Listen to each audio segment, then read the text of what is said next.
Hello, this is Uncle Jim. Just wanted to cover a few things and enigmas, and then I'll quit talking about this stuff.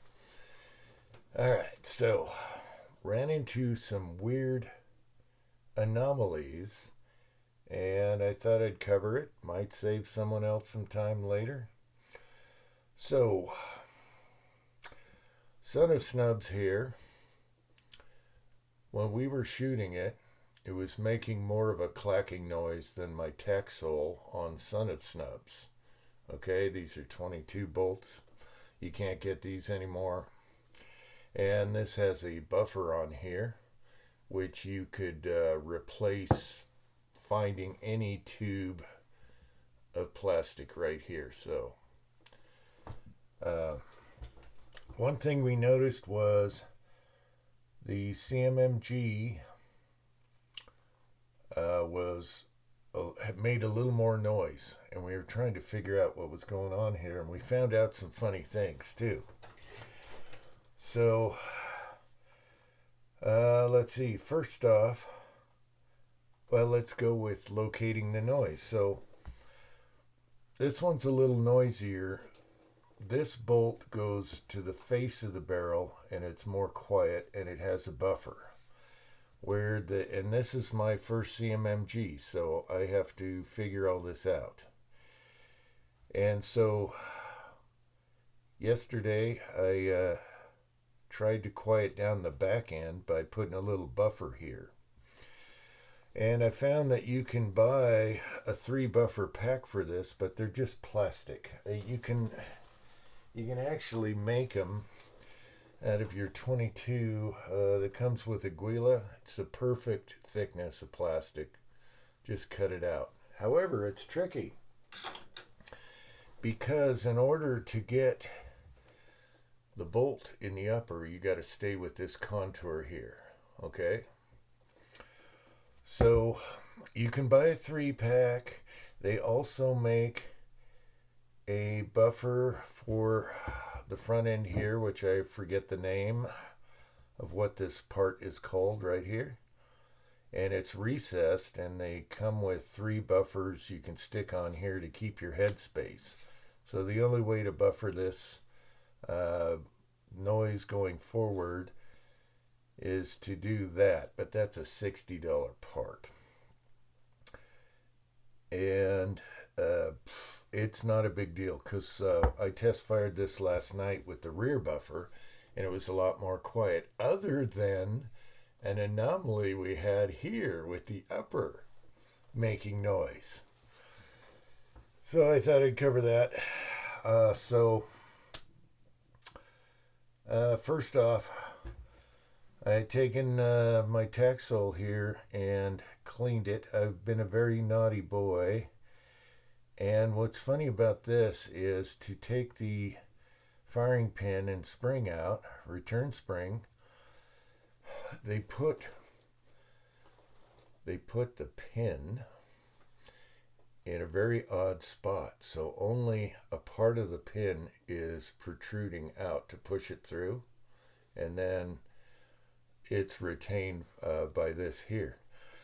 Anyway, you don't need to punch it or anything. All you need is take a little pick to get to that. They put it in a weird spot because this is in the way. Anyway, I took that out, and there's no pounding or anything. It just pushes right out. Same with the extractor. And inside, the spring was caked with lead and debris, about that much. And I was surprised that thing never had any light strikes or issues whatsoever.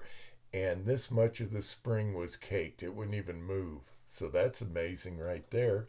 The extractor was clean. And to take these down, the easiest way is push this sideways and just pull the bolt off. This will stay on. You have 2 options. Take your guide rod off. A little E-clip here, or just unbolt it here. Okay, and you can see this is beefier. They're very well made, but no longer made. Now you can make this part yourself. It's just a plastic tube. And on this one, to slow her down, I put a extra power 1022 spring on there. I figured out that worked, and it does. And it works awesome. Been shooting it for years like that, suppressed. Now on these are new to me. And as you saw in the previous video, it didn't have an extractor, the pin, or the spring there. And it ran flawless with standard velocity suppressed. Can you believe that? Oh, we're still laughing about that. But it's a different monkey, and it's a little different to put a buffer on the rear for the clacking noise. And you get a clacking noise up here. So you can buy this stuff, but it adds up quick. They also have a bolt weight, a bolt that has different tungsten weights. If you want to make the bolt heavier, slow it down, get rid of some bounce. But that's like 100, you know. This would be 60 for this that's buffered. And a 3-pack of this is like, I don't know what it was. Anyway, $15, I don't know. But you can make your own. So I put a buffer on here yesterday. And you got to stay, it's a tricky monkey. You got to stay with this contour to get it in. So this is like a really hard, like a conveyor belt rubber, better than plastic, because now, and I test fired this last night. See if I can show you like this. Now it just makes a thud noise instead of a clank, but you still get the clank up here, but it's not bad once we figured out what the pinging noise was. So earlier, I talked about my son put a UTG handguard on here so he could one-shot stop when he bought this upper. And I said I really liked it. It's easy to install. It can't rotate. It's got tabs. It's got a locking bolts in here on the barrel nut, which it comes with. And it's very nice. However, on this, I don't know if it's part this or part that. I think it's this on its own. It made a pinging noise.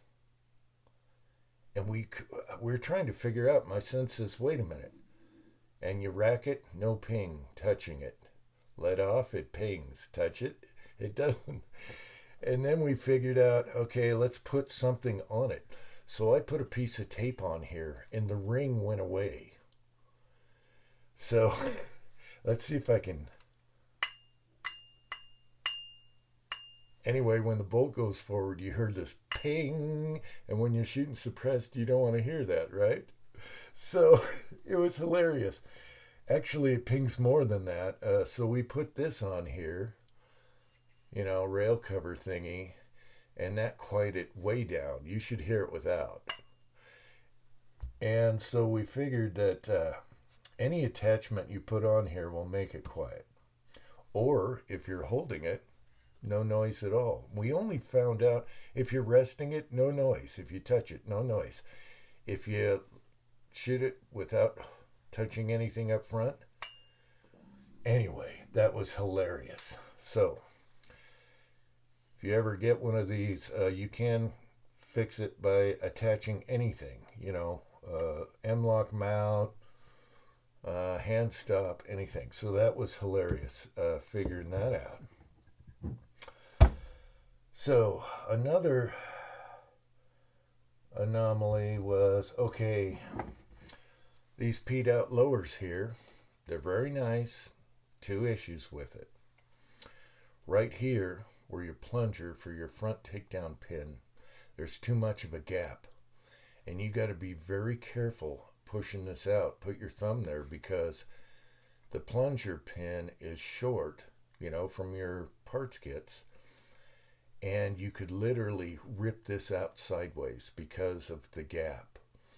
So my son's going to make a longer pin so it's in here more, and it won't have a tendency to want to do this.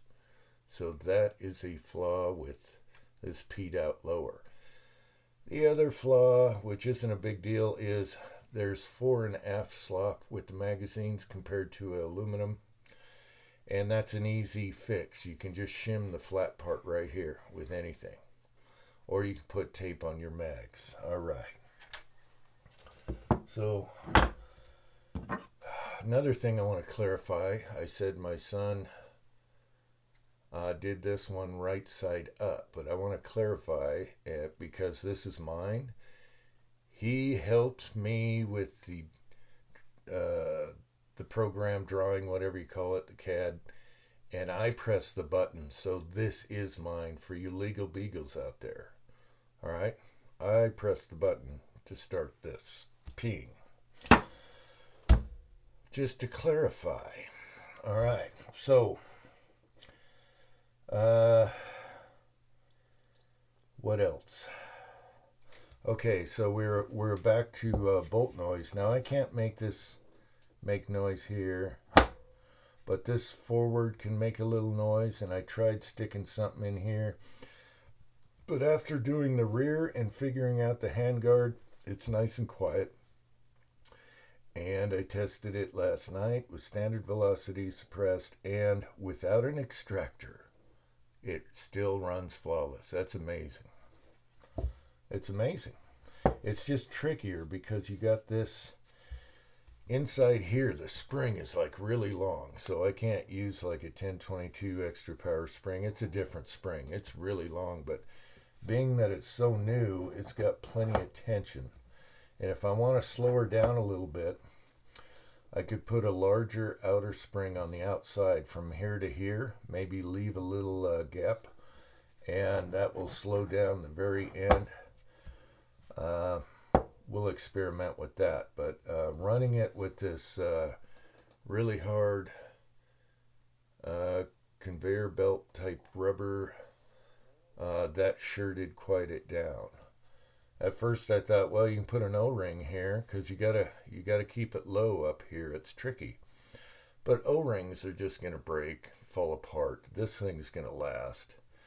I also tried some rubber washers, but they stick out. You'd still have to cut them. So to keep this in place, it's friction fitted down below here, so it can't move around. It's gonna stay there.